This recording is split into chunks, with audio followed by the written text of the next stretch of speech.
Graça e paz, amados irmãos. Está ligado? Conseguem ouvir-me bem? Sim? Não? Conseguem? Sim?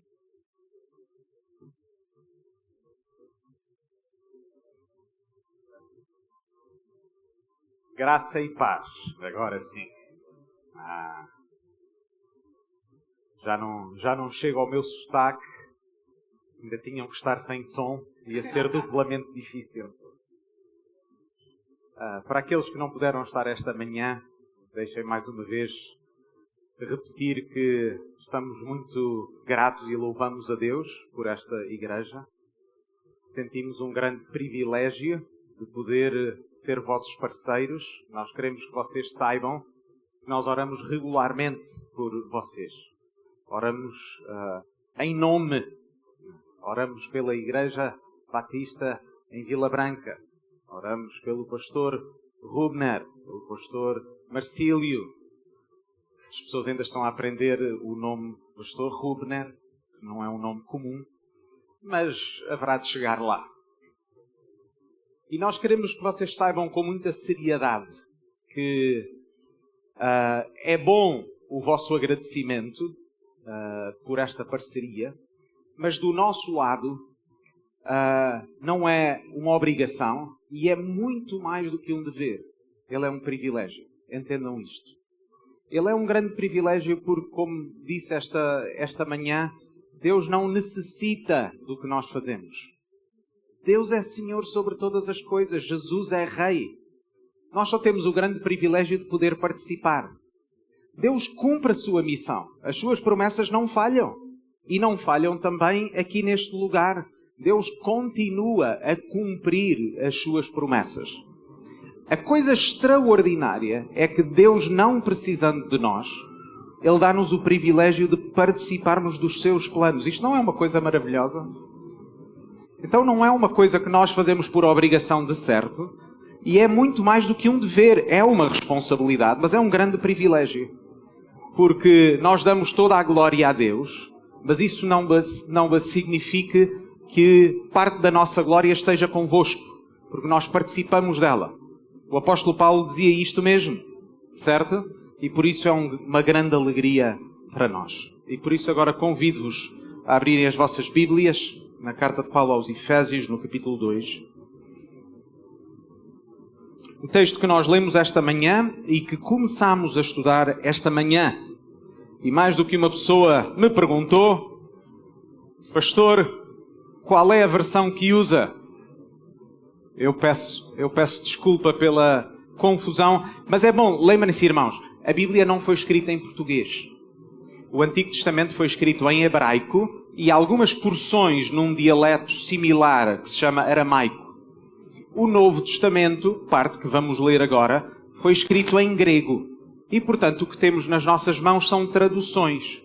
Portanto, a Bíblia que eu tenho nas minhas mãos e a Bíblia que vocês têm nas vossas mãos são a mesma Bíblia.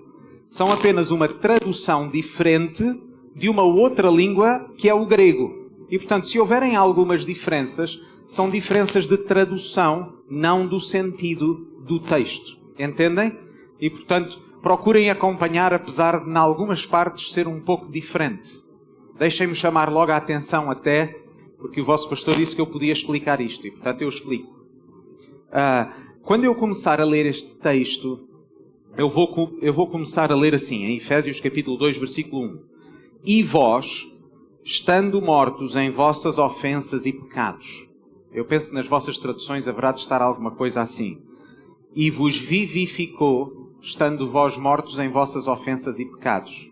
Certo? Nas vossas traduções está em itálico. O vivificou. Não está. Na minha está. Sabem porquê é que na minha está? Porque o verbo é implícito. O verbo, na verdade, está só no versículo 4, não está no versículo 1 no original. E eu penso que não devia estar aqui no versículo 1 nas nossas traduções, porque parece-me que obscuram um pouquinho o contraste que o apóstolo Paulo quer fazer. Paulo quer fazer um contraste, como nós vimos esta manhã, entre nós e Deus. Entre quem nós somos e aquilo que Deus é. Entre aquilo que nós fazíamos e o que Deus fez. Entendem? e, portanto, a vida é só a seguir. Os primeiros 3 versículos é só morte, porque expressa quem nós somos. Okay? Mas, independentemente dessas pequenas diferenças de tradução, a Bíblia é a mesma. A mensagem é a mesma, ela não muda, e por isso nós podemos confiar nela, porque é a palavra inspirada do nosso Deus. Ela é infalível, ela é inerrante, ela não tem erros. É por isso que nós podemos confiar nela.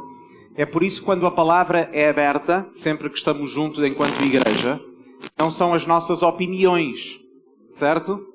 Os irmãos não querem as opiniões do pastor Rubner, não querem as opiniões do pastor Marcílio. Aquilo que vocês querem é ouvir a voz de Deus. E ouvimos a voz de Deus ao ler a sua palavra, quando a sua palavra é explicada de forma fiel e ela é aplicada às nossas vidas. E é isso que nós queremos fazer aqui esta noite, como já procurámos fazer durante esta manhã. Vamos então ler Efésios, capítulo 2, versículos 1 a 10. É preciso verificar alguma coisa? Ok. Efésios, capítulo 2, versículos 1 a 10. E vós, estando mortos em vossas ofensas e pecados, em que noutro tempo andastes, segundo o curso deste mundo, segundo o príncipe das potestades do ar, do espírito que agora opera nos filhos da desobediência, entre os quais todos nós também antes andávamos, nos desejos da nossa carne, fazendo a vontade da carne e dos pensamentos, e éramos, por natureza, filhos da ira, como os outros também. Mas Deus, que é riquíssimo em misericórdia, pelo seu muito amor com que nos amou, estando nós ainda mortos em nossas ofensas, nos vivificou juntamente com Cristo. Pela graça sois salvos. E nos ressuscitou juntamente com Ele, e nos fez assentar nos lugares celestiais em Cristo Jesus, para mostrar nos séculos vindouros as abundantes riquezas da sua graça, pela sua benignidade para conosco, em Cristo Jesus. Porque pela graça sois salvos, por meio da fé. E isto não vem de vós, é um dom de Deus. Não vem das obras, para que ninguém se glorie. Porque somos feitura sua, criados em Cristo Jesus para as boas obras, as quais Deus preparou para que andássemos nelas. Durante esta manhã estudámos os versículos 1 a 7 e verificámos este contraste muito claro. Paulo tinha orado por eles no capítulo 1, dos versículos 15 a 23. Entre outras coisas, ele tinha orado para que eles pudessem estar cheios do conhecimento do poder de Deus. O mesmo conhecimento, o mesmo poder que agiu no Senhor Jesus ressuscitando dos mortos. O mesmo poder que ressuscitou o Senhor Jesus dos mortos, disse o apóstolo Paulo, é o mesmo poder que agora agiu também nas vossas vidas. E ele aqui, nestes primeiros 7 versículos, explica como é que este poder agiu nas suas vidas. Vejam o contraste muito rapidamente daquilo que vimos esta manhã. Fala acerca deles e de quem eles eram antes de Deus ter agido nas suas vidas. Eles estavam mortos, eles estavam escravizados e eles estavam condenados. Foram estas 3 coisas que nós vimos esta manhã. Vejam como é textual o que eu acabei de dizer. Versículo 1 do capítulo 2. Eles estavam mortos. Depois, no versículo 2, diz que eles andavam segundo, nós vimos esta manhã que o segundo significa debaixo da influência ou do domínio ou do poder de, e vimos 3 coisas, eles estavam debaixo do poder e da influência deste mundo, da sua cultura, da cultura à sua volta, debaixo do poder de forças espirituais que os dominavam, mas também, não apenas de coisas externas, mas dominados pelos seus próprios desejos. Comparamos até aquilo que nós éramos sem Deus a animais irracionais. Porquê? Porque os animais é que andam de acordo com os seus instintos. O que é que nos distingue dos animais? Nós temos a capacidade de raciocínio. Nós temos uma consciência que Deus nos deu para diferenciarmos o que é certo e o que é errado. certo? O que é uma pessoa madura? Uma pessoa madura é aquela que é capaz de discernir. É aquela que é capaz de tomar decisões de forma sábia, certo? Qual é uma das características das crianças? É que se deixam levar pelos seus impulsos, pelos seus sentimentos. Os sentimentos variam muito numa de criança e a criança deixa-se levar por eles. Num minuto chora, no outro está a rir. Num minuto é uma desgraça, no outro minuto a seguir o mundo é uma maravilha. Não é? Mas isso é uma infantilidade. Alguém que é maduro, que já é adulto, apesar de ter sentimentos que variam, sabe controlar os seus sentimentos, sabe controlar as suas ações. Mas aquilo que Paulo diz é que antes de Deus ter feito alguma coisa nas nossas vidas, eram os nossos desejos que nos dominavam. Eram os nossos instintos, os desejos da nossa carne. E depois dá-nos este contraste maravilhoso. Vejam o versículo 4. Mas Deus, certo? Vimos que, e vamos ver esta noite também, não foi uma decisão que eles tomaram. Não foi alguma coisa que eles fizeram.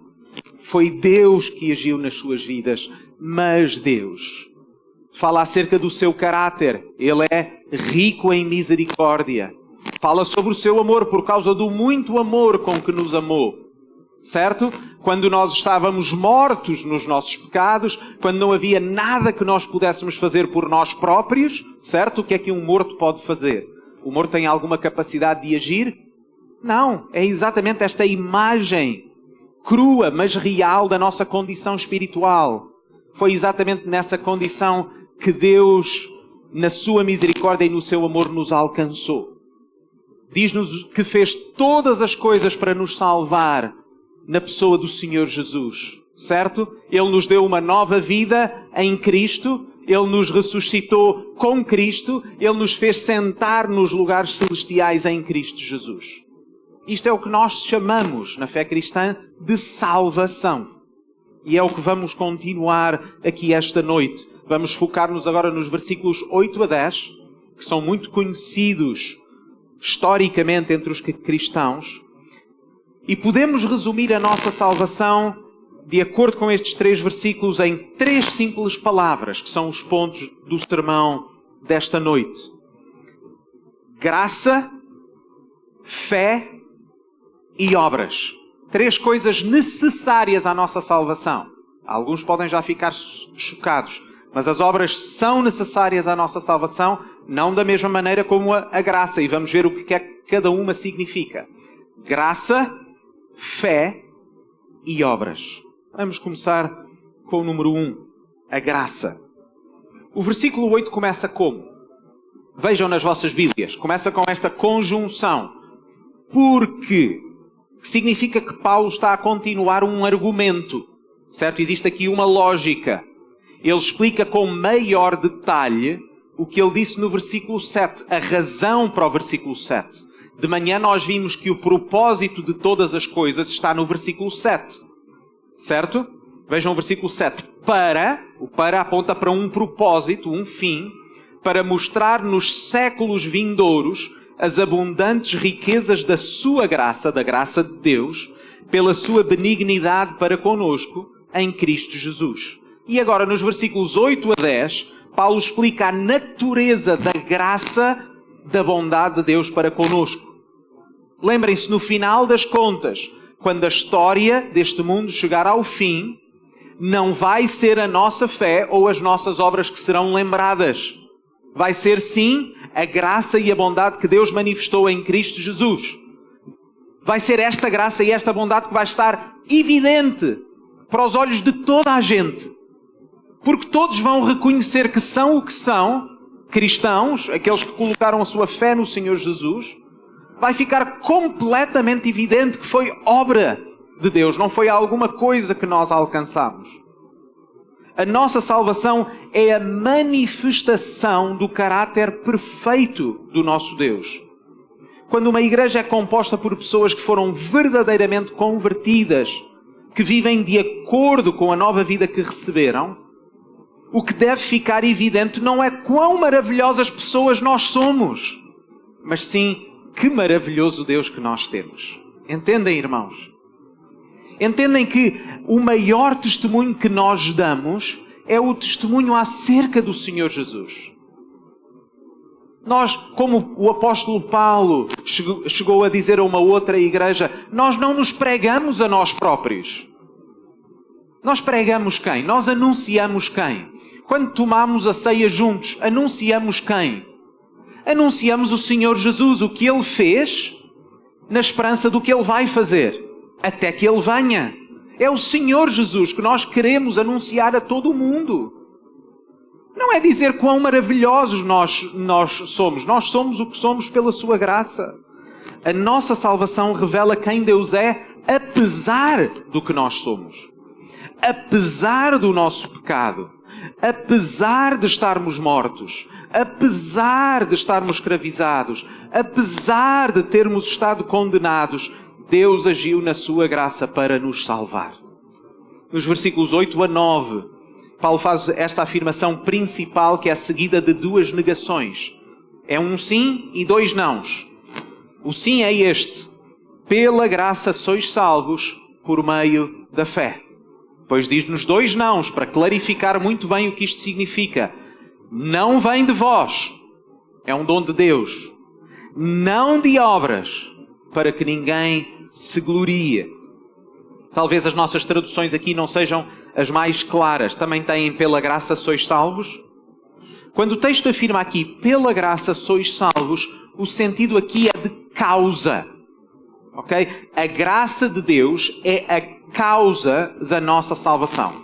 Nós fomos salvos por causa da graça de Deus, com base na sua graça. É o próprio contexto que nos informa disto mesmo. Vejam o versículo 5, quando está a dizer: estando nós ainda mortos em nossas ofensas, nos vivificou juntamente com Cristo.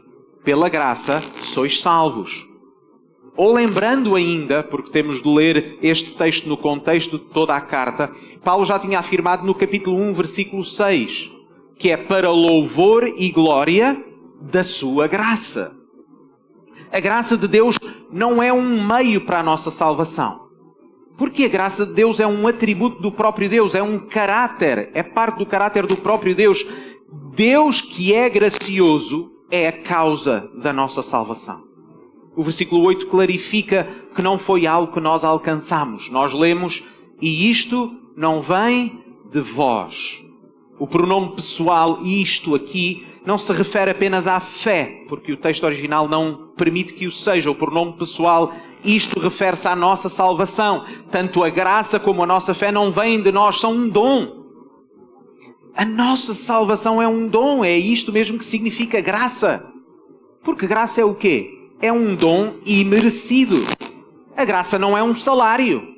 Não é alguma coisa que nos é devida. Na verdade, a graça de Deus é exatamente o oposto que nós merecíamos. É por isso que na Bíblia a misericórdia e a graça de Deus andam sempre de mãos dadas, por vezes até utilizadas como sinónimo. Porque, por um lado, na sua misericórdia, Deus não nos paga como nós merecíamos. Na sua graça, Deus dá-nos exatamente o oposto do que nós merecíamos, que é a nossa salvação. Por isso, o versículo 9 clarifica, vejam, a nossa salvação não vem das obras. Ou, se quisermos colocar de uma outra forma, não vem das nossas obras. Não é resultado de algo que nós fazemos ou algo que Deus viu que nós íamos fazer. A nossa salvação é uma obra completa do nosso Deus. Porque se não fosse, nós colocaríamos em bicos de pés. Queridos irmãos, compreendam isto que é crucial para a nossa vida de fé. Crucial para o nosso louvor. Para a compreensão da nossa salvação. Se tivesse sido alguma coisa que nós fizemos ou viríamos a fazer, então aquilo que nos diferenciaria de alguém que não é cristão seria alguma coisa que está em nós e não naquilo que Deus fez. Entendem porque é que é importante afirmar estas coisas? Entendem porque é que Paulo está a enfatizar e a repetir estas verdades? Porque no momento em que haja apenas um detalhe que dependa de nós, então há alguma coisa que nós trazemos a Deus. Há alguma coisa que nós temos para dizer: eu mereço, porque eu fiz isto, aquele não. Entendem? Mas não. Foi tudo um dom do nosso Deus, não nosso. É exatamente por isso que Paulo diz, não vem de obras. Porquê? Porque é que é importante ficar completamente claro que não vem das nossas obras, que não vem de absolutamente nada que nós fizemos? Vejam o texto. Para quê? Para que ninguém se glorie. Isto não é uma conclusão óbvia? Se nada fizemos para merecer a nossa salvação, então não temos nada que nos orgulhar. É exatamente, Paulo está a repetir esta lógica, não apenas aqui, mas noutras cartas. Nós lemos, por exemplo, assim em Romanos 3, 27, no qual Paulo tinha acabado de dizer que não há um justo, nem um sequer. No final de contas, quando ele apresenta a salvação como algo que Deus fez, depois diz assim em Romanos 3, 27, onde está logo a jactância, o orgulho? É excluída. Por qual lei? Das obras? Não! Pela lei da fé. Certo? Se parte da glória fosse do homem, então a glória não seria apenas de Deus. Jesus seria bom, mas não era excelente. Jesus era bom, mas ele não seria suficiente. Jesus teria cumprido em parte, mas nós teríamos ainda de completar alguma coisa que Jesus não foi capaz de fazer. Entendem como isto é ofensivo para o Senhor Jesus? Entendem como isto é ofensivo para o sacrifício que o Senhor Jesus teve por nós? Entendem como isto é ofensivo para quando o Senhor Jesus estava naquela cruz a oferecer-se no nosso lugar, e quando o Senhor Jesus disse o quê? Está quase feito. Não. Está consumado. Está completado. Eu fiz tudo o que era necessário fazer. Nós hoje ainda recebemos os resultados daquilo que o Senhor Jesus fez. O Espírito Santo continua a aplicar a nós, mas tudo o que foi feito e precisava ser feito foi feito pelo Senhor Jesus. Não foi feito por nós. Lembrem-se, queridos irmãos, Jesus não abriu apenas a possibilidade da nossa salvação. Jesus salvou-nos. Quando Jesus morreu naquela cruz, Ele morreu pelos nossos pecados, quando nós ainda nem sequer existíamos. É por isso mesmo que nós louvamos a Deus, porque a glória é dada só a Ele. Em nenhum momento Paulo louva os efésios pelo que eles alcançaram. O que Paulo faz é louvar a Deus e agradecer a Deus, porque ele vê as evidências da salvação de Deus nas suas vidas.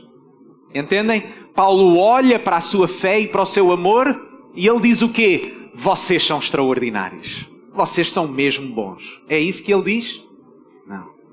Ele olha para a sua fé e para o seu amor e diz assim, é claro que o nosso bom Deus trabalhou na vossa vida. É por isso mesmo que nós louvamos o nosso Deus.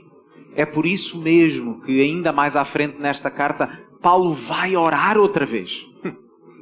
Porque ele sabe que tudo aquilo que já aconteceu na vida deles foi obra de Deus. Tudo aquilo que vai continuar a acontecer vai ser obra de Deus. Uma obra muito maior até, diz Paulo, do que nós poderíamos imaginar.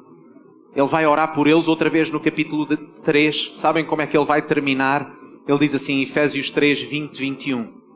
Ora, aquele que é poderoso, mais uma vez é o seu poder, aquele que é poderoso para fazer muito mais abundantemente além daquilo que pedimos ou pensamos, segundo o poder que em nós opera. A esse seja glória na Igreja, por Cristo Jesus, em todas as gerações, por todo o sempre. Amém. O Evangelho de Jesus, queridos irmãos, remove a pessoa do trono que nós usurpamos, para colocar no trono aquele que é o único, que é digno de ocupar esse trono, que é o próprio Deus. Na nossa natureza rebelde e pecaminosa, as pessoas querem ser reis da sua vida, querem ser senhores da sua vida. O que o Evangelho faz é retirar-nos do trono que não nos pertence e colocar lá Deus. Colocar lá aquele que merece. Mas Deus, que é rico em misericórdia, pelo muito amor com que nos amou. E porque a nossa salvação é exclusivamente por causa da graça de Deus, a glória é toda dele. Mais uma vez, já repararam como os nossos cultos são todos virados para o louvor a Deus? Estamos juntos a louvar o mesmo Deus. Estamos juntos a reconhecer o que Deus fez. Estamos juntos até a encorajar-nos mutuamente a reconhecer o que Deus fez na vida do irmão e da irmã. E ao reconhecermos isso, rompemos juntos em louvor ao nosso Deus. Por isso a graça de Deus é a causa da nossa salvação. A razão pela qual fomos salvos. Ponto número 2. A fé.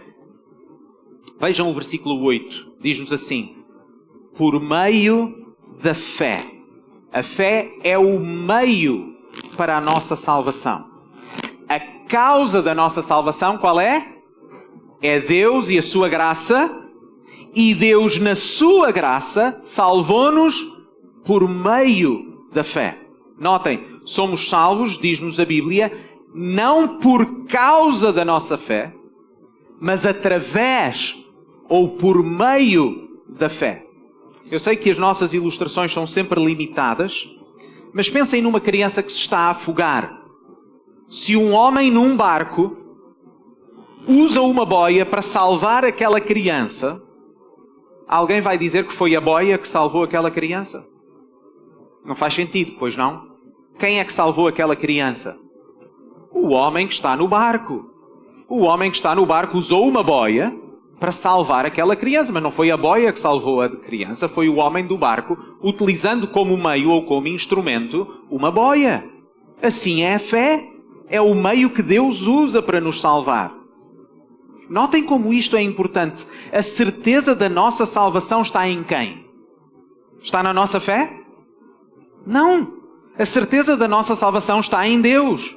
Está no que Ele fez na pessoa do Senhor Jesus. Meu querido irmão, minha querida irmã, não coloques a certeza da tua salvação numa decisão que tomaste. Não coloques a certeza da salvação, da tua salvação, numa oração que fizeste. Não coloques sequer a certeza da tua salvação na força da tua fé. O que é que vai acontecer quando a tua fé fraquejar? O que é que vai acontecer quando começares a questionar se foste sincero o suficiente naquela decisão lá atrás ou na oração que fizeste? Entendem? A fé pressupõe que existe um objeto. Porque se a fé é uma confiança, ela tem de confiar em alguém. A nossa fé é em quem? Em nós? Não. Esta fé que Paulo fala é a fé no Senhor Jesus. Porque é Ele que nos salva, não é a nossa fé. É exatamente isso que a fé é. É confiarmos no Senhor Jesus para a nossa salvação. Esta é a natureza da fé cristã. A fé cristã não é apenas saber coisas acerca de Deus. A fé cristã não é apenas consentir e afirmar como verdadeiro aquilo que a Bíblia ensina. Estas coisas são importantes. Nós, para crermos no Evangelho, precisamos primeiro ouvir o Evangelho. Certo? Como crerão se não há quem pregue, certo? É preciso que nós saibamos acerca do Evangelho. É preciso que nós afirmemos o Evangelho como verdadeiro. Mas aquilo que nós confessamos na nossa boca não é suficiente.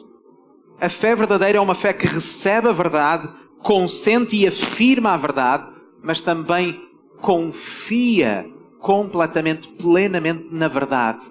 E a verdade quem é? Não é um conceito, é uma pessoa. É o Senhor Jesus. Nas próprias palavras do Senhor Jesus, os irmãos não sabem este versículo? Disse Jesus, eu sou a... A verdade não é apenas um conceito, é uma pessoa. Porque a verdade é o próprio Deus. A verdade foi revelada de forma perfeita na pessoa do Senhor Jesus. É confiarmos nele. Confiarmos na sua palavra, confiarmos nas suas promessas, que elas são verdadeiras, confiarmos mais nele do que confiamos em nós, confiarmos mais nas suas palavras do que nos nossos pensamentos, confiarmos mais na sua palavra do que no nosso raciocínio ou nos nossos sentimentos. Ao mesmo tempo, neste versículo, nós vemos aquilo que para nós é um paradoxo, mas que a Bíblia afirma sem qualquer tensão ou contradição. Notem como a soberania de Deus e a responsabilidade humana são duas verdades que na Bíblia aparecem em perfeita harmonia. E Deus nunca sente necessidade de as explicar. Olhem o que diz, o que lemos no Evangelho segundo João, no capítulo 1, versículos 12 e 13.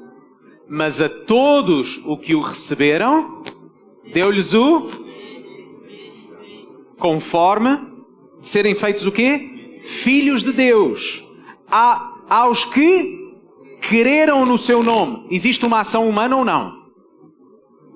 Nós somos chamados ou não a receber? Somos ou não chamados a crer? Agimos ou não agimos? Sim. Mas o Evangelho segundo João não termina aí. Acrescenta assim. Os quais, estes que creram, estes que o receberam, não nasceram do sangue, nem da vontade da carne, nem da vontade do homem, mas de quem? Da vontade de Deus. Deus teve de agir até para a nossa fé. É nisto que nós acreditamos. Vejam o que diz a nossa declaração. A nossa Primeira Igreja Batista de Lisboa, a nossa Igreja Batista de Vila Branca, que é a declaração de fé de New Hampshire. No parágrafo 8, tem um título que é do arrependimento e da fé. E nós afirmamos assim, afirmamos de acordo com o que a Bíblia ensina. Cremos que o arrependimento e a fé são deveres sagrados, certo? Nós somos chamados ao arrependimento e à fé. Somos chamados a agir, somos chamados a responder à mensagem do Evangelho. Não somos chamados a ficar quietos, à espera que Deus haja. É um dever sagrado. Mas depois acrescenta esta delícia. E também graças inseparáveis. O que significa que é uma ação nossa de uma ação do próprio Deus em nós. É um dever sagrado, mas também é uma graça. E são estas duas, arrependimento e fé, afirmamos nós, são graças inseparáveis. A fé e o arrependimento têm de estar juntas, são duas faces da mesma moeda. E depois diz, operadas em nossas almas pelo Espírito regenerador de Deus, pelo que sendo profundamente convencidos da nossa culpa, perigo e incapacidade, e do caminho da salvação por Cristo, nós nos voltamos para Deus com contrição, confissão e súplica por misericórdia não fingidas. Não fingidas significa que são sinceras, são reais, não é apenas aparência. E ao mesmo tempo recebendo genuinamente o Senhor Jesus Cristo como nosso profeta, sacerdote e rei, e confiando nele somente como único e todo suficiente Salvador. A nossa salvação é um dom de Deus. Um morto não age, um escravo não tem poder para libertar-se a si mesmo. A condenação pela culpa do pecado de Deus para conosco é justa e apropriada. Como afirmámos esta manhã, se existe uma solução para o estado da condição humana, ela tem de vir de fora de nós mesmos. A nossa morte espiritual precisou ser resolvida pelo próprio Deus que agiu em nós. A causa da nossa salvação é a graça do nosso Deus. E Ele salvou-nos por meio da fé. Entendem a diferença entre as duas? As duas são necessárias para a nossa salvação, mas elas agem de forma diferente. Uma é a causa, a outra é o meio. Ao mesmo tempo, notem como a fé é algo pessoal. A Bíblia está cheia de mandamentos para que nós acreditemos e coloquemos a nossa confiança no Senhor Jesus.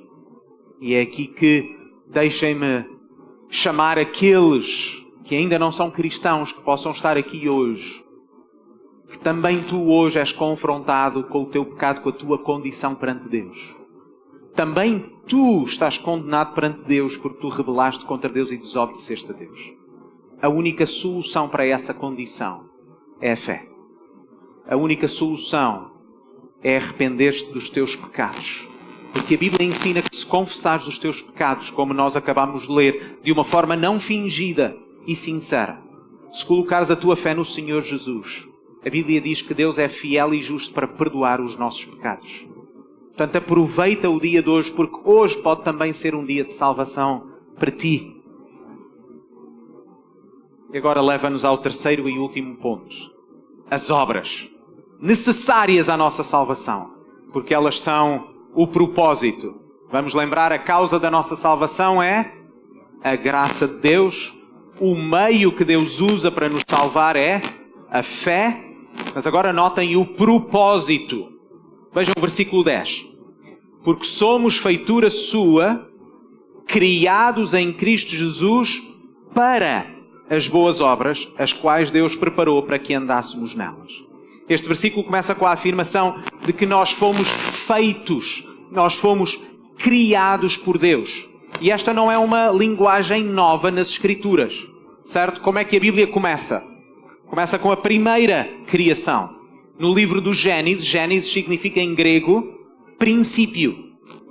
A Bíblia começa com as famosas palavras: no princípio criou Deus os céus e a terra. E alguns versículos mais à frente, quando chega ao sexto dia, nos versículos 26 e 27, diz assim: e disse Deus, façamos o homem, aqui homem significa o ser humano, a humanidade, à nossa imagem, conforme a nossa semelhança. E criou Deus o homem à sua imagem, à imagem de Deus o criou, macho e fêmea os criou. Foi Deus que criou todas as coisas no princípio da história, criou tudo o que existe, criou também o ser humano. Mas o ser humano foi criado com esta característica extraordinária e única no meio de toda a criação. Nós fomos criados como? À imagem e semelhança de Deus. Nós fomos criados como espelhos. É exatamente isso que uma imagem é, certo? É um reflexo de alguma coisa. É por isso que ainda agora, aqueles que estiveram na conferência de jovens, falámos exatamente isto. A nossa identidade encontra-se em quem? Se nós fomos criados à imagem de Deus, se nós fomos criados para ser reflexo de quem Deus é, a nossa identidade encontra-se em Deus. Porque quando conhecemos Deus, podemos então conhecer quem nós somos, porque nós fomos criados à sua imagem. Nós não somos Deus, mas fomos criados à sua imagem, certo? Nós não fomos criados com uma identidade própria, por assim dizer. Nós fomos criados com a identidade que o próprio Deus nos deu como reflexo de si mesmo. Mas quando Paulo aqui fala que somos feitura sua, ou criados em Cristo Jesus, ele não se refere à primeira criação. Ele refere-se agora a uma segunda criação. Lembram-se o que falámos esta manhã? Porque fomos criados à imagem de Deus, mas a imagem de Deus foi desfigurada em nós por causa do nosso pecado. E por isso nós estávamos mortos espiritualmente. Lembram-se até daquela famosa conversa de onde vem, no mesmo texto, o versículo mais famoso da Bíblia em João 3,16? Sabem com quem é que Jesus estava a falar? Estava a falar com Nicodemos. Qual foi a primeira coisa que Jesus disse a Nicodemos? Que era necessário o quê? Ele nascer de novo. E Nicodemos ficou, mas como é que isso é possível? Como é que eu posso voltar ao ventre da minha mãe? Certo? Não, Nicodemos. O teu problema é que tu estás morto espiritualmente. Tu precisas de uma nova vida espiritual. É isto que Paulo está aqui a falar. É desta nova vida espiritual. Nós fomos criados, foi-nos dada uma nova vida em união com Cristo. Nós fomos ressuscitados espiritualmente. Nós fomos criados à imagem de Deus, mas também fomos recriados, porque desfigurámos essa imagem, fomos recriados para Deus cumprir o seu projeto inicial. É exatamente por isso que nós lemos em Romanos 8:29. Porque os que dantes conheceu, também os predestinou para serem conformes o quê? Deus predestinou-nos para quê? Para sermos conformes com a mesma forma da imagem do seu Filho, a fim de que Ele, o Senhor Jesus, seja o primogênito de entre muitos irmãos.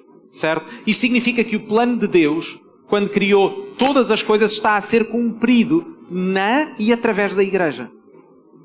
Na primeira criação nós lemos que Deus os abençoou e disse: frutificai, multiplicai-vos, enchei a terra e sujeitai-a e dominai-a. Certo? O plano de Deus era que Adão e Eva, criados à sua imagem, fossem frutíferos, tivessem filhos e descendentes e gerações, E o que é que ia acontecer a essas imagens perfeitas de Deus? Iam encher a terra.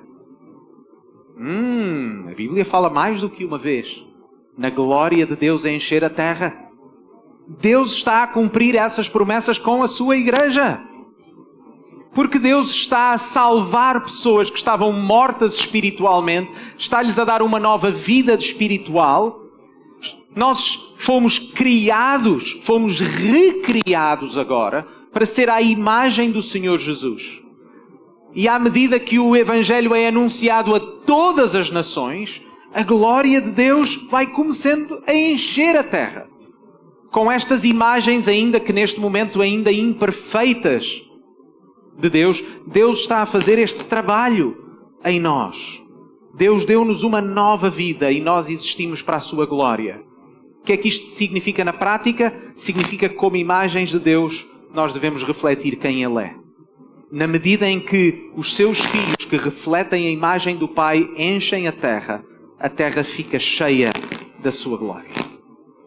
Porque somos feitura sua, criados em Cristo Jesus para as boas obras.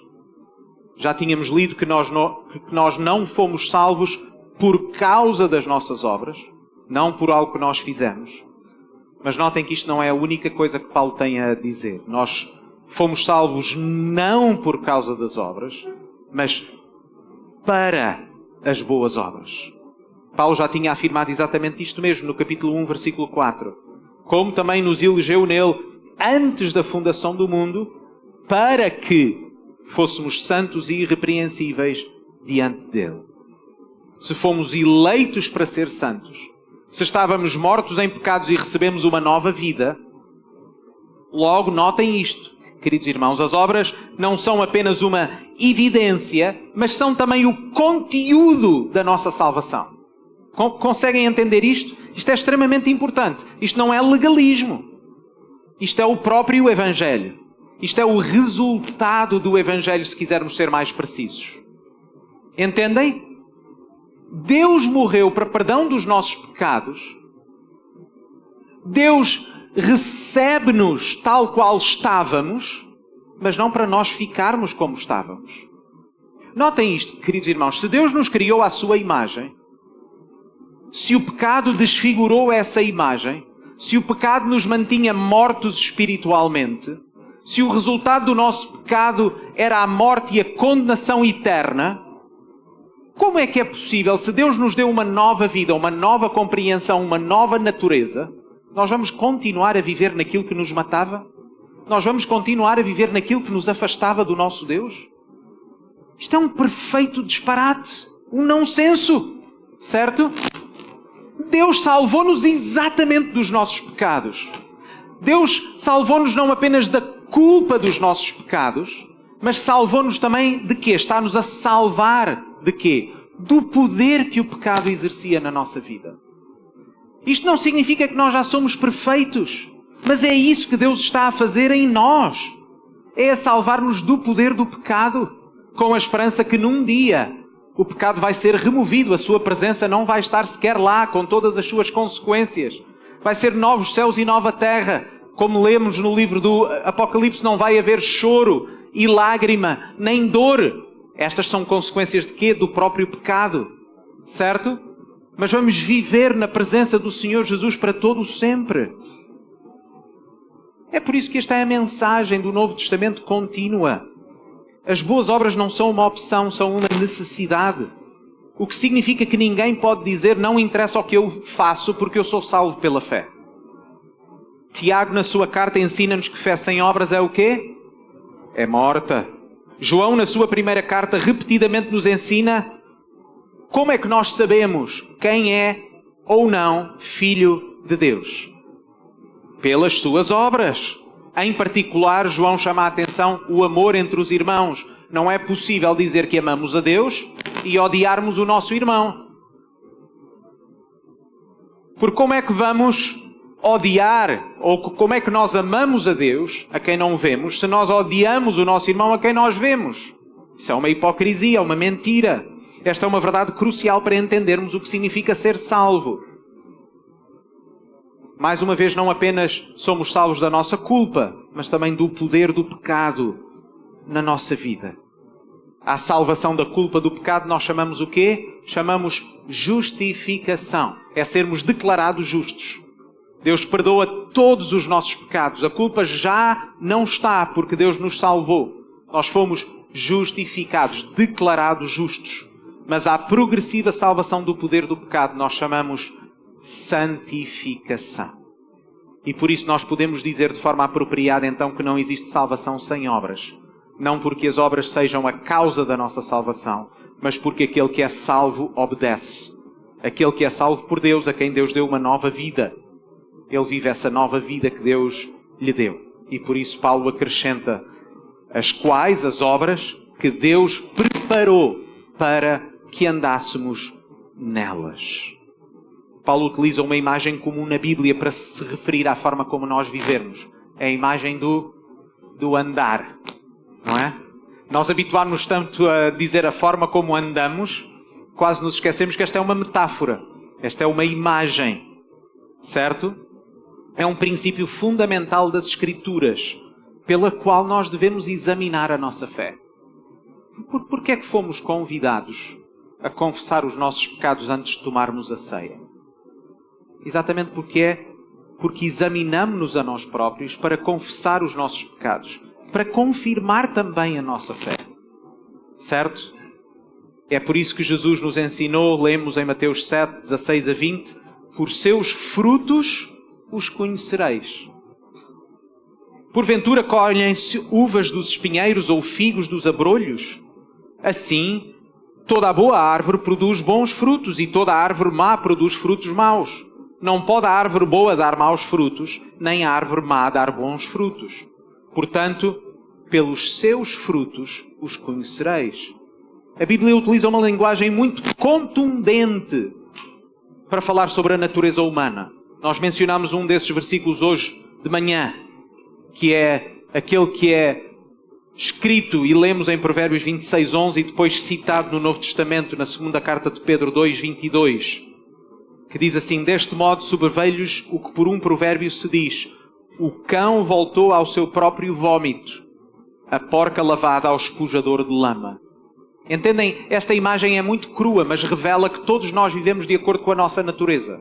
Se nós ainda não fomos salvos, se a nossa natureza ainda não foi transformada, nós haveremos mais tarde ou mais cedo mostrar que ainda somos, por exemplo, como um cão que volta ao seu vômito, com esta porca que, apesar de ter sido lavada, o que é que ela vai fazer a seguir? Vai voltar à lama. Certo? Mas Paulo diz, este é o caminho que vocês antigamente andavam. Mas agora, porque Deus nos deu uma nova vida, nós procuramos andar como Deus deseja. É por isso que, quando Paulo vai aplicar esta verdade, Efésios 4:1, rogo-vos, pois eu, o preso no Senhor, que andeis de modo digno da vocação com que fostes chamados. Efésios 4:17, e digo isto e testifico no Senhor, para que não andeis mais como também andam os outros gentios, na vaidade do seu pensamento. Ou Efésios 5:2, andai em amor, como também Cristo vos amou e se entregou a si mesmo por nós. Efésios 5:8, porque noutro tempo erais trevas, mas agora sois luz no Senhor. Andai como filhos da luz. Efésios 5:15, portanto, vede prudentemente como andais, não como necios, não como tolos, não como loucos, mas como sábios. Paulo deseja que eles conheçam o poder de Deus. O poder que ressuscitou Jesus dos mortos, o poder que lhes deu uma nova vida. Ele quer que eles se lembrem dessas coisas, não apenas para eles saberem coisas, mas para poderem viver de acordo com quem eles são, com a nova vida que Deus lhes deu. Meus irmãos, andemos de acordo com a nova vida que Deus nos deu. Deus salvou-nos exclusivamente por causa da sua graça. É por meio da fé que nós recebemos a salvação que Ele nos oferece quando nós confiamos no Senhor Jesus. E Deus salvou-nos para as boas obras, para vivermos para a sua glória, para não vivermos mais para nós próprios. No final das contas, quando a história deste mundo chegar ao fim, não vai ser a nossa fé, não vão ser as nossas obras que serão lembradas, o mundo verá a glória do nosso Deus. E o mundo vê já hoje a glória de Deus pela forma como nós andamos. Por isso deixo-vos a exortação de Paulo aos Filipenses. De sorte que, meus amados, assim como sempre obedecestes não só na minha presença, mas muito mais agora na minha ausência, assim também operai a vossa salvação com temor e tremor. Porque Deus é o que opera em vós, tanto o querer como o efetuar, segundo a sua boa vontade. Vamos orar. Pai do céu, nós louvamos-te o teu caráter perfeito e louvamos as tuas obras. Louvamos em particular a tua graça que nos salvou. Louvamos-te o teu Filho Jesus, aquele que, sendo Deus contigo, se fez homem para morrer no nosso lugar, para morrer para perdão dos nossos pecados. Aquilo que nós pedimos, ó Deus, é que nos ajudes para que esta igreja aqui presente, esta igreja que está agora aqui a ser formada, possa andar de modo digno da vocação com que foram chamados. Para que possam ser eles mesmos uma evidência da tua glória aqui. Para que possam ser a prova do poder do teu Evangelho. Nós oramos no nome do Senhor Jesus. Amém.